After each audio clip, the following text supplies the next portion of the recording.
తెలంగాణలో కరువుపై రాజకీయ రగడ రాజుకుంది. కాంగ్రెస్ అధికారంలోకి వచ్చాక రైతుల ఆత్మహత్యలు పెరిగాయన్న కేసీఆర్కు కాంగ్రెస్ మంత్రులు కౌంటర్ ఇస్తున్నారు.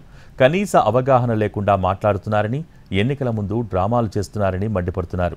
లోక్సభ ఎన్నికల్లో ఓడిపోతామన్న భయంతో అబద్ధపు ప్రచారాలు చేస్తున్నారని ఫైర్ అయ్యారు. 100 రోజుల పరిపాలనలో 200 మంది రైతుల ఆత్మహత్యలు. నేను కొద్దిగా బాధపడుకుంటూ మాట్లాడుతున్న ఆవేదనతో, ఎందుకంటే రైతులు మళ్ళా ఆత్మహత్య చేసుకునే దుస్థితి ఈ రాష్ట్రంలో వస్తుందని చెప్పి మేము కళ్ళ కూడా అనుకోలే. ఎందుకంటే చాలా వరకు పనులు మేము చేసి పెట్టినాం, పటిష్టంగా చేసి పెట్టినాం. మరి ఎందుకు సంభవిస్తున్నట్టు ఈ ఆత్మహత్యలు? ఈ లక్షల ఎకరాల్లో పంటలు ఎందుకు ఎండిపోతున్నట్టు? మళ్ళీ కరువు వచ్చిందంటూ వీళ్ళు రాగానే వర్షాలు పడట్లేదు. వర్షాలు ఎప్పుడు పడతాయండి? వర్షాలు పడేది జూన్ మాసంలో, ఋతుపవనాలు వస్తాయి. జూన్ మాసంలో కదా పడేది. ఎవరున్నారు జూన్ మాసంలో? జూన్ మాసంలో పాలనలో ఉన్నది 2023-24 తమరే కదా. గత సంవత్సరం ఇప్పుడు మనం ఎన్నికలు జరిగింది చలికాలంలో జరిగింది. వానాకాలంలో మీరే ఉన్నారు అధికారంలో. మీ పుణ్యం అంటూనే సరిగ్గా పడలేదు నీళ్ళు. పడ్డ నీళ్ళైనా సరిగ్గా ఒడిసి పట్టుకున్నాం అంటే వాటిని కూడా ఒడిసి పట్టుకోలే, గాలికి వదిలేస్తే. వాటిని సక్రమంగా ఒడిసి పట్టుకొని నింపుకొని ఉంటే ఈ పరిస్థితి. నువ్వు వాటర్ ప్రాపర్గా నీ వాటర్ మేనేజ్మెంట్ లేకపోతే ఈరోజు కరువు వచ్చింది. ప్రభుత్వం కోల్పోయి ఒక నిస్పృహలో, ఒక ఫ్రస్ట్రేషన్లో, ఒక డిప్రెషన్లో మాజీ ముఖ్యమంత్రి కేసీఆర్ గారు మాట్లాడిన అబద్ధాలని ఖండిస్తున్నాము. ఇంత దిగజారుడు అండి. 100 రోజుల్లో 200 మంది సూసైడ్ చేసుకున్నారు.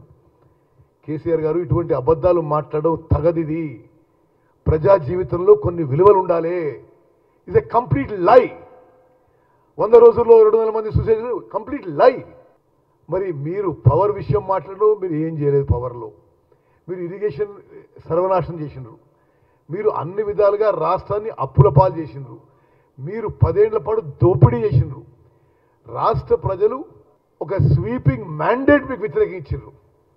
మరి మీరు కొద్దిగా హుందా ఉండి మీరు ఇటువంటి తప్పుడు ఆరోపణలు మానుకోవాలి. ప్రజలందరూ గమనిస్తుందని చెప్పి నేను మనవి చేస్తాను. 4 నెలలుగా మాట్లాడకుండా, కాళేశ్వరం కుంగినా సప్పుడు చేయకుండా, దానికి ప్రభుత్వానికి సరైన విధంగా సలహా చెప్పకుండా ఈరోజు బయటికి వచ్చేసి అబద్ధాలను ప్రచారం చేసే ప్రయత్నం చేస్తూ ఉన్నాడు. 200 మంది రైతులు చనిపోయారని చెప్తా ఉన్నాడు. కరువు కాంగ్రెస్ తోటి వచ్చిందంటున్నాడు. ఇది ఎవరైనా జ్ఞానం ఉన్న మాట మాట్లాడేది? చాలా పెద్ద గౌరవం ఉండే నాకు.